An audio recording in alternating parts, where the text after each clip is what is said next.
Szeretettel köszöntöm Önöket a Liszt Ferenc kamarazenekar podcast sorozatának legújabb alkalmából. Én Tóth Endre vagyok, zenetörténész, a podcastnak a műsorvezetője, és ezúttal nem egy, hanem két vendégem is lesz a következő február 15-i koncert kapcsán. Egyrészt a francia brácsaművész és karmester Mathieu Herzoggal, valamint Tfirst Péterrel, a Liszt Ferenc kamarazenekar koncertmestere. Nagyon izgalmas beszélgetésnek, illetve beszélgetéseknek nézünk elébe, úgyhogy ha tehetik, tartsanak velünk.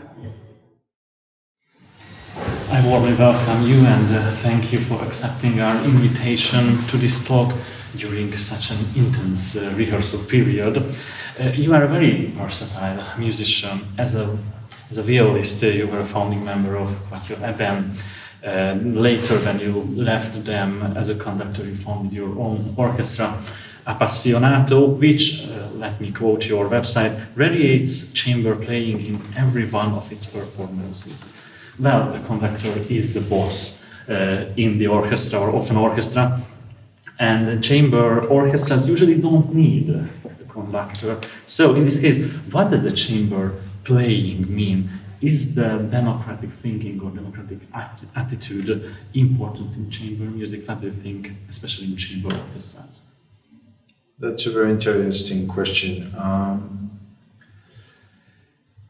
Somehow the democratic or the democracy in general in music should be everywhere. It's not only for chamber orchestra or chamber string quartet or big orchestra. That's not the point. I mean, now the time when the conductor was a sort of dictator saying to everyone, you should do this or that or like this, it's not anymore. I think it has to be now a conversation. But the difference between, I would say, a chamber orchestra and chamber music players playing in an orchestra, which is a bit in your question, because that's right, my orchestra, I like to call it not a chamber orchestra, but a chamber music players orchestra. Because I'm taking people which are doing string quartet, they are doing piano trio, they are doing chamber music a lot, woodwind quintet, things like this, and we put them together in an orchestra and we create an orchestra. And it's a bit the same here with this beautiful chamber orchestra here we had our first rehearsal like a few minutes ago, and it's really impressive because we can do a lot of music together because it's sensitive. And to really answer your question, a chamber orchestra could need a conductor, but just to have the same vision of the piece.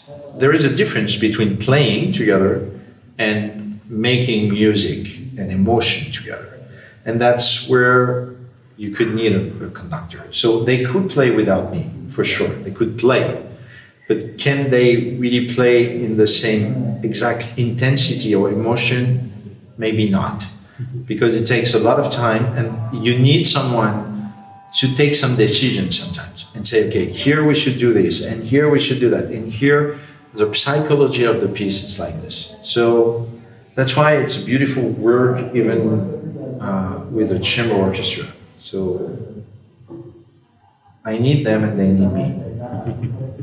The reason why I started the interview with this question is that you will play two string quartets in string orchestra versions, and you know them both as a violist and as a conductor now.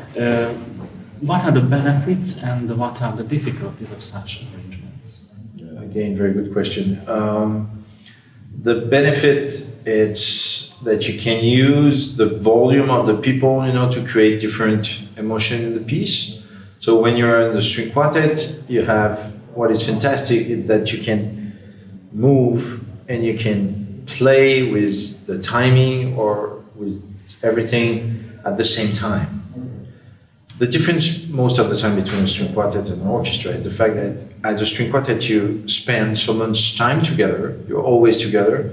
So at a moment, the first violin just breathes and you know what musical idea he's going to do by his breathing or just a look. He's looking at you and something will happen.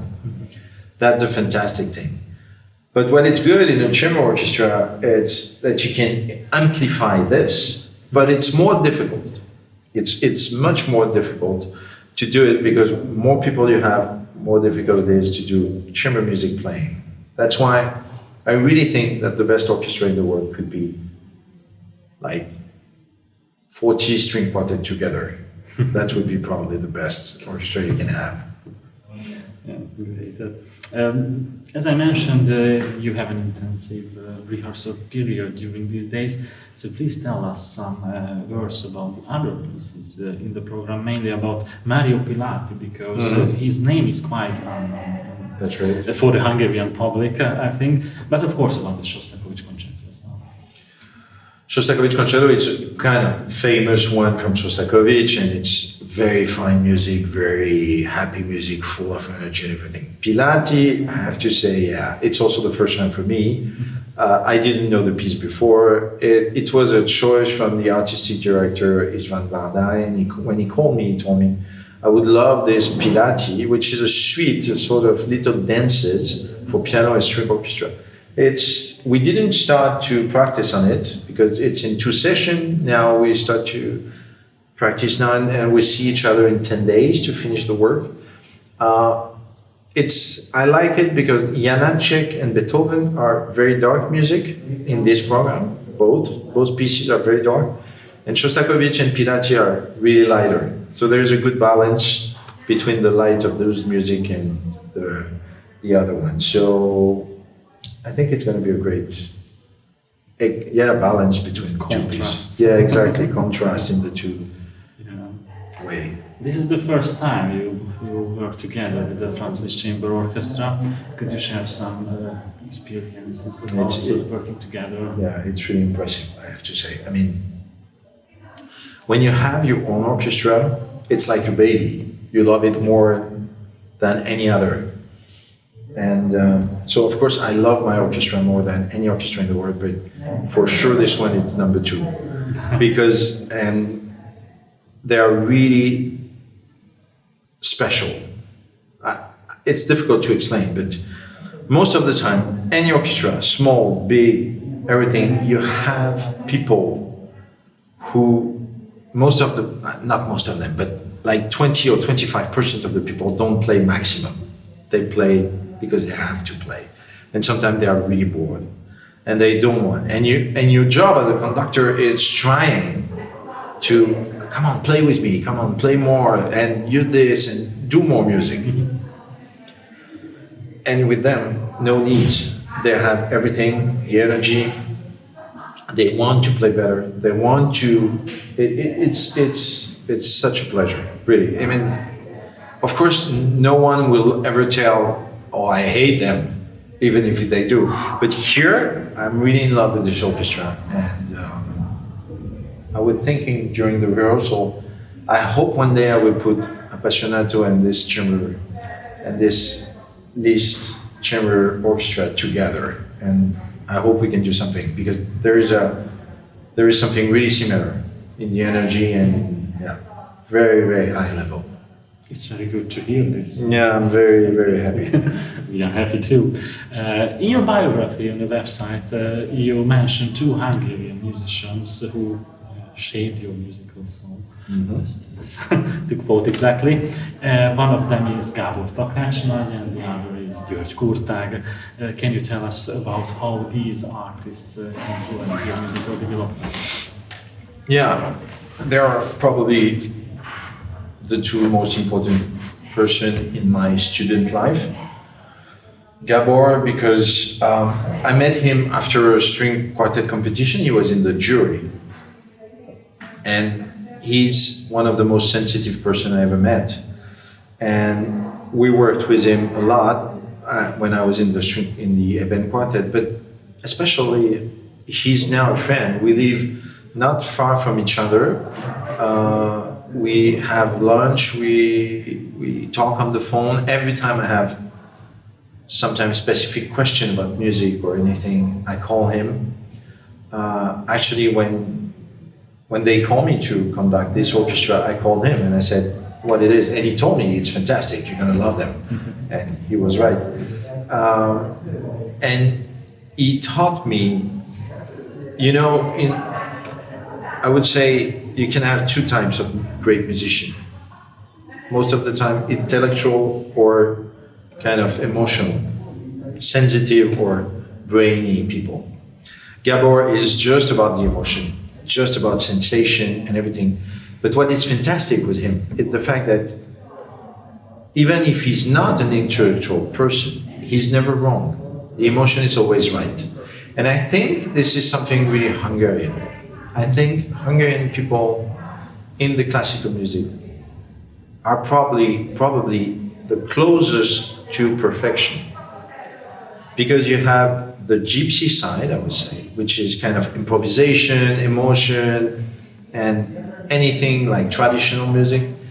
But you're so close to Vienna and to Austria and to all this knowledge coming from Austria that in Hungary you can find, I found the best musician in my life here in Budapest. And when I met György Kotag, it was exactly the same thing. Kotag is a very difficult person, very tough, very hard on us. But what he taught me was the most important thing in my life. And almost every time I have the chance to feel music with Hungarian classical musicians, it's every time the same feeling. I really think that the soul of classical romantic music comes from here. That's why they shape my musical knowledge, of course. You were a member of a string quartet, a great string quartet, for 16 years. Yeah. Don't you miss quartet playing? Not at all. Really? No, honestly, no, because these 16 years were magnificent, intense, fantastic, difficult also, because it's strange to put four people in the same room every day to criticize each other. You're just like this, and every day you say, no, not like this, no, not like that, no, and they tell you the same thing. So it's a little bit strange job, and it was marvelous, and I learned so much from all those people, like also Tokács, Kotag, and so many other people we played with or we had lesson with. But after 16 years, it was, for me, I had a new love, and it was conducting. I really fell in love with conducting. And I didn't stop, because I had trouble with my hands or anything. I could be a viola player still, but I really fell in love with conducting. And I thought, okay, this is the moment. You're almost in the middle of your life, probably. So it's now or never. And it was not possible to do a string quartet and conducting at the level that I want to be. So I stopped. It was very easy. And I have all the memories. I'm still friends with those guys. I still teach string quartets with young string quartets. I love the repertoire, I love the music, but I lived it for 16 years, so I'm good. And I feel in peace, Also maybe because as you said, I'm sorry, but we were a good one. So we had what we wanted, We wanted to win some string competition. We wanted to play in Carnegie Hall, in Japan, everywhere in big halls. We did it. So I feel full from this. And now it's top. Yeah, exactly. It's not like someone who wanted to succeed and no, we had everything we wanted. We worked for it and we did it. So now it's just a new life, and the last life was perfect, but like this, it's fine. So I don't miss it. No. Christian, some years ago I had the opportunity to watch the documentary 4, directed by Daniel Kuczynski, and we had a conversation with Kuczynski at the Liszt Academy about the movie, about the documentary, and it was very moving, the human part of it, the human side of it. We could see that you quarreled after a concert, for example, about musical topics, and this is my last question. How common are such bloody debates, for example, on musical issues in your life nowadays? And is it easier to play chamber music if the chamber partners are also good friends? Oh. So yeah, the movie, just to start back to the beginning of your question, but this movie 4 was interesting because this is only truth. You know, there is no hiding, so there is fight, there is love, there is yelling, there is everything. And we choose from the beginning because when you live with camera, we were living with people around us all the time, with the microphone like we have now, all the time. So I remember sometimes getting out of my room at 6 o'clock in the morning to take a flight to go somewhere, and when I get out, there was camera in the morning when you really don't want to see anybody. And so it was really normal life, normal string quartet life. And yeah, we didn't want to hide anything, and that the truth about music in general. And I forgot the end of the question. Sorry, can you tell me? About such quarrels, yes, I asked you that such bloody debates are common in musical issues. In friend and, for example, friend and string quartet. Friendship. Yeah, I don't. Friendship in music. I mean, I'm not sure it's possible to do the best music as possible without fighting sometimes. So you could be friend, probably, but if you can't speak the truth because it's a friend, and I'm not sure you can be friends with someone when it's all the time 100% honest. Sometimes you have to take care about each other, or you have to take care about the other. If we were friends, I would be able to tell you a few things, but not all the time, you know, because I have to take care about you. And in a string quartet, if you take care about each other, it's important, but sometimes you have to really go in it and speak the truth. And truth, it's the professional. Yeah, and truth is not always nice, of course. So it's like a backpack. You start your string quartet life with an empty backpack, and every time there is a new fight, there is a little bit stone, and after years, of course, the backpack is heavy. And I really think, I always say that in my life in different interviews, but I really think it's more like a family than friendship. In a family, imagine you have 3 brothers, and there is 4 kids, and you're not sure, you love your brother, but you're not necessarily friends with your brother. You could love them because they are born with you, but you can disagree totally on way of living or everything. And it's a bit like that. You have the brother you like, the brother which is a little bit more fragile, the brother who succeed in everything, the brother who failed in everything, the brother that mommy loved most, and the one that they didn't, etc., etc. And you have to live together. So you love them like a family, but of course you don't have to be friends. Mm-hmm. And I have a real part of love for my ex-colleague from the Ébène Quartet. And when I see them, I love to see them, but we are not necessarily the same people. So, no, it's difficult to answer clearly, but my answer would be no friendship. It's maybe not so good for music quality. And also being too mean or too hard is not good neither. It's finding a balance between those, which is probably the best. Thank you for this conversation. It was very interesting question. Thank you. Thank you. Thank you. Nagyon köszönöm, hogy egy ilyen sűrű próbaidőszakban elvállaltad ezt a beszélgetést, hiszen most délelőtt és délután is zsinórban próbáltok soron következő koncertetek műsorát, amely, úgy mondjam, idegen, szóval éppen nem mondható éppen mainstreamnek, hiszen 2 Vonósnégyesnek, egy Beethoven és egy Janácsek Vonósnégyesnek a vonós zenekari változatát adjátok elő. Emellett ott van Sosztakovics első zongora versenye, ami egy verseny, de persze azért ez nem mondható, annyira ritkán játszottnak, szemben Mário Pilati olasz zeneszerző darabjával, akit szerintem a magyar közönség nem nagyon ismer. Elárulom őszintén, én is most hallottam először a nevét zenetörténészként. De ebből is az látszik, hogy azért a műsor politika általában előnyben részesíti a ritkán hallható vagy különleges darabokat. És itt nem csak a mostani koncert kapcsán, hanem általában véve kérdeznélek ezzel kapcsolatban, hogy ez mennyire szempont, vagy mik a legfőbb szempontok a műsortervezésnél a Liszt Ferenc kamarazenekar?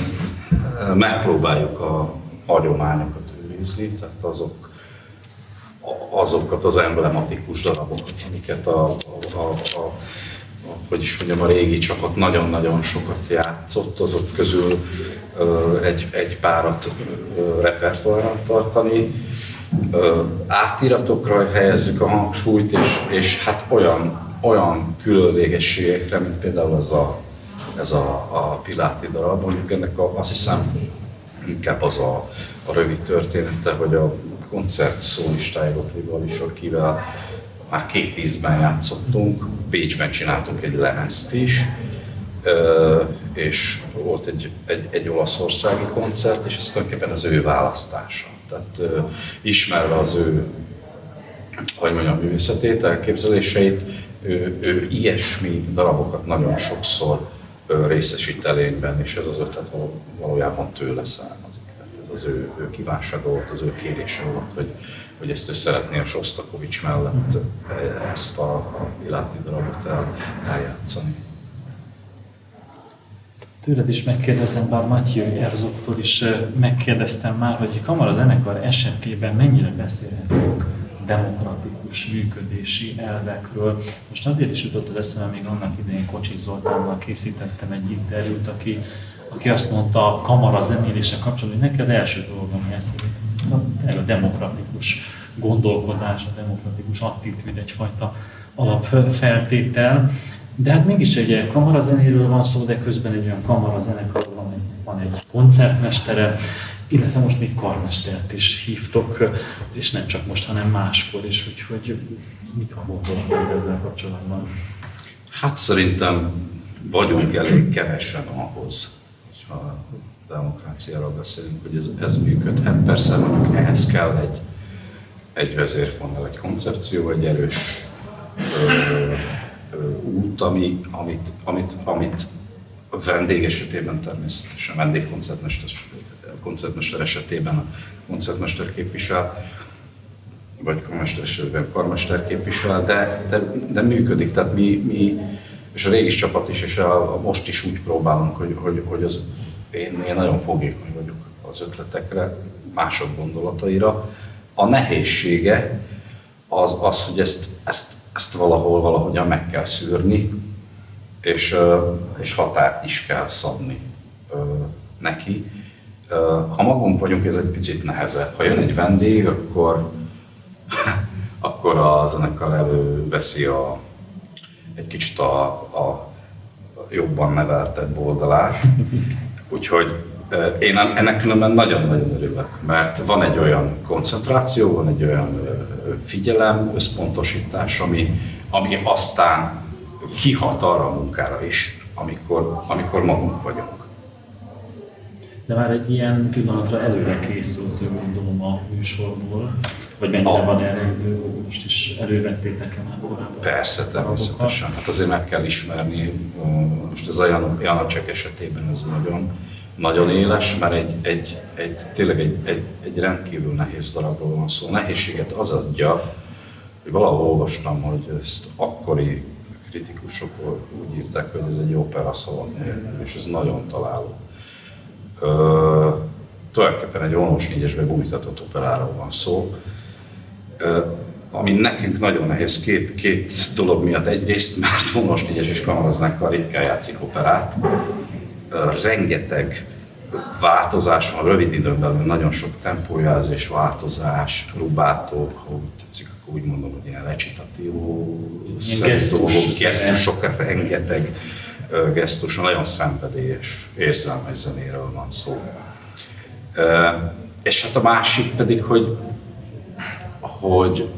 van egy kakuktojás, akkor mindig a nagy bőgő. amit valahogy ebbe el kell helyezni. Nem játszhat mindig mindent, tehát ki kell találni, mikor kívánja meg a hangzás, hogy azt a mélységet oda tegye. Szóval jó ebből elkezdeni dolgozni, mert érkezik el akár egy vendégkoncertmester, akár karmester.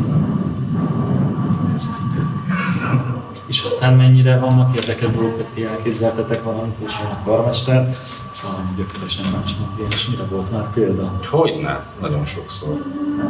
De ez a jó ebben az egészben. Nekem, amikor jön egy vendég, akkor van két meghatározó pillanat. Az egyik, hogy szerencsés esetben ide jön a vendég, és akkor az első hangtól az utolsóig eljátszuk a darabot.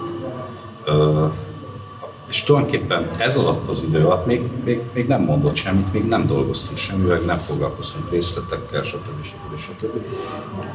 Ez alatt az idő alatt ki megtapasztalja az ember, hogy működik-e a kémia, vagy nem működik a kémia. Szóval nekem mindig ez a legizgalmasabb része. Természetesen az is érdekes, hogy aztán 2 napon keresztül, vagy 3 napon keresztül, vagy amennyi idő van rá, dolgozunk vele, de ez nekem meghatározó, és úgy veszem észre, hogy a többieknek is. Tehát az első eljátszás, akkor lehet, na ez jó lesz, ez működni fog. És hát a másik meghatározó pillanat, az meg a maga a hangverseny, hogy mindenhez képest az még mit hoz még az adrenalin. Ezen a mostani koncerten számos vendégművész szerepel, ugye itt említettük már Gottlieb Pál is zongorista nevét, illetve Pál Favi Tamás fog trombitán játszani, és hát Mathieu Herzoggal brácsázik is, és vezényel is a koncerten. Hogyan jöttek össze ezek az együttműködések, játszottatok-e már korábban? Gottliebval is játszottunk, lemezt is csináltunk vele. Hát a Tamással is csináltunk el lemezt még nagyon sok évvel ezelőtt az Olasz Intézetben, egy ilyen barokk CD-t készítettünk együtt, de azóta többször, sőt, ő nem csak mint szólista, hanem mint aki segítőre van szükségünk, nagyon sokszor hívjuk őt át, hogy menjen a trombita szólamból. És hát az, hogy Mathieu Herzog tulajdonképpen 2 szerepkörben is itt van nálunk vendégként, az meg külön érdekes.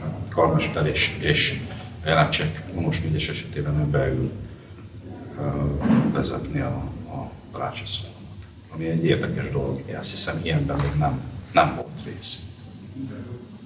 Talán egyszer-kétszer, amikor Várdi István művészeti igazgatónkkal a hasonló, tehát ő is mint csellista, úgy próbáltuk és úgy tanultuk meg a darabot, hogy az ő irányítása alatt.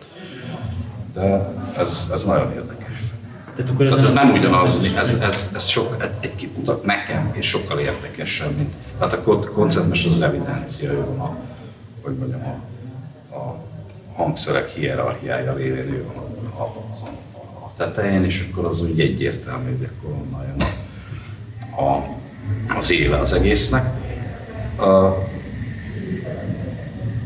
Nem tudom, nekem így érdekes sokszor. Úgyhogy ez más hangszerekből jön. Mostani koncerten akkor üdvöz, hogy a Jánácsek és akitől az karmester-brácsaművésszel. A Beethoven-t azt vezényelni fogja Mathieu Herzog, a Jánácsek viszont belül brácsázni. És a többit is vezényelni. Többit igen vezényelni.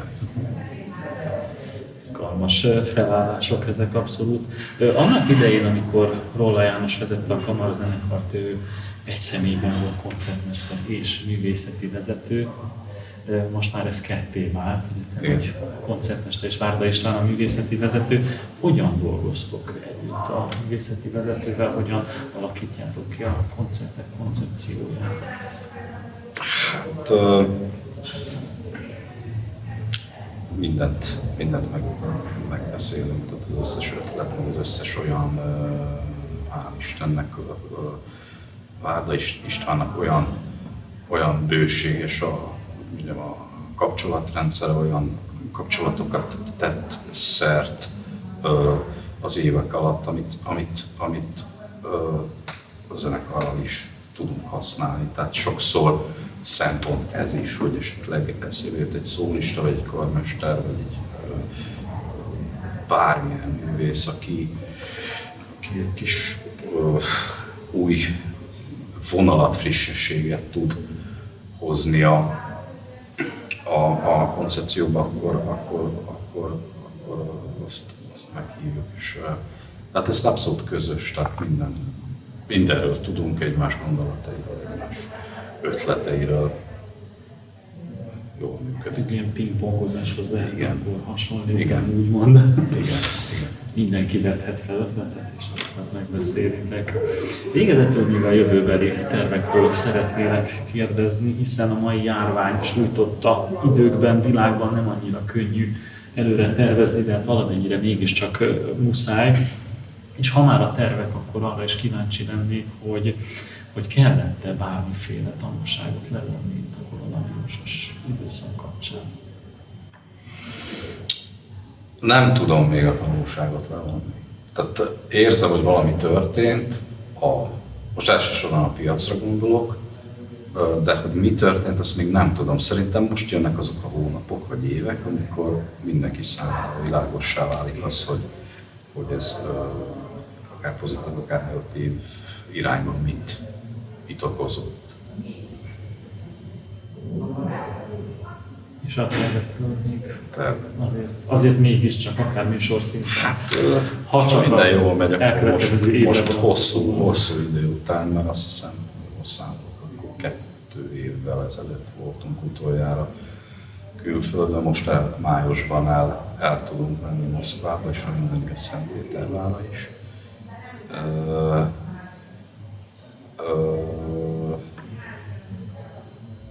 Most ebben valóban vagyok, bocsánat. Csak fejlős. Az a lényeg, kövessék a honlapunkat, és mindenről tájékoztatok. Én is megpróbálom követni. Igen. Nagyon szépen köszönöm, hogy is vállaltad ezt a beszélgetést. Ebben a sűrű időszakban további jó munkát. Köszönjük szépen. Nagyon szépen köszönjük, hogy velünk tartottak, remélem önök is élvezték ezt a beszélgetést. Február 15-én pedig jöjjenek a Zeneakadémiára a koncertre, merjenek koncertre jönni, hiszen csodálatos élmény az élő koncert, pláne egy ilyen nagyszerű együttessel és ilyen kiváló művészekkel.